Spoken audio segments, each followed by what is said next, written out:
Hey guys, wanted to show y'all a couple things that I bought. I buy a lot of stuff off the internet.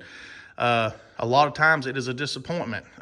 One thing that I'll show you I'm happy with off the internet is this Atlas lift. This is a 9KHO Atlas lift. Works great. It wasn't that bad to install, but you have to drill holes in your concrete. Make sure your concrete is thick enough. Of course, you'll do a bore hole. I won't get into all that, but anyway, just make sure your concrete's good if you order one of these. If you don't think your concrete's thick enough, go with a 4-post, but really happy with the lift. Another thing I'm real happy with, this brake bleeder.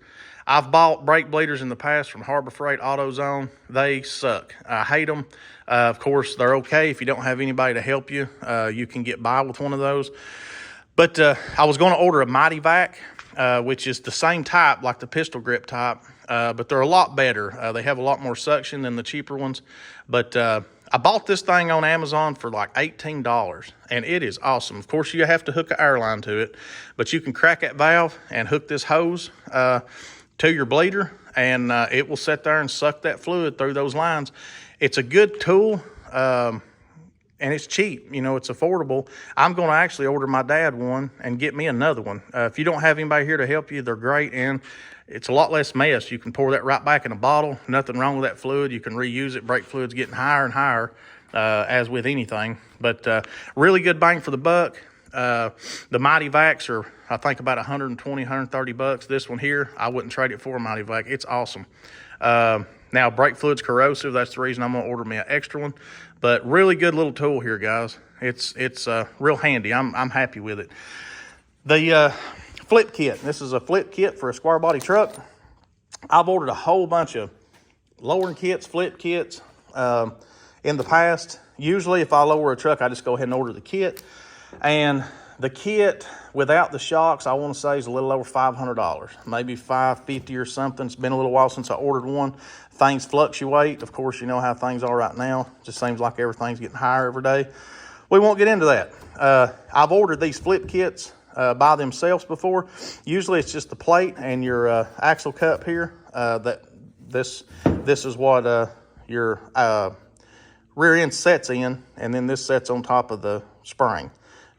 Bringing it from the bottom to the top. So anyway, I've ordered some of these that were like 50 bucks that were not painted, and I've ordered some that were painted that were around 100. They never come with these U-bolts. Now, OBS flip kit usually does, because the OBS trucks, the U-bolts are usually rotted. I'll show that in another video.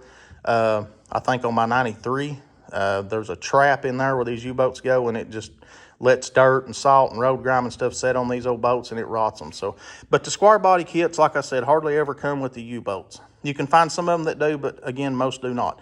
This flip kit is 30 bucks on eBay right now. $30. That's a bargain. The U-bolts and these nuts are worth that to me. They're well worth 30 bucks. If you go buy them from AutoZone, I think just U-bolts are around $50. So this is a bargain, guys.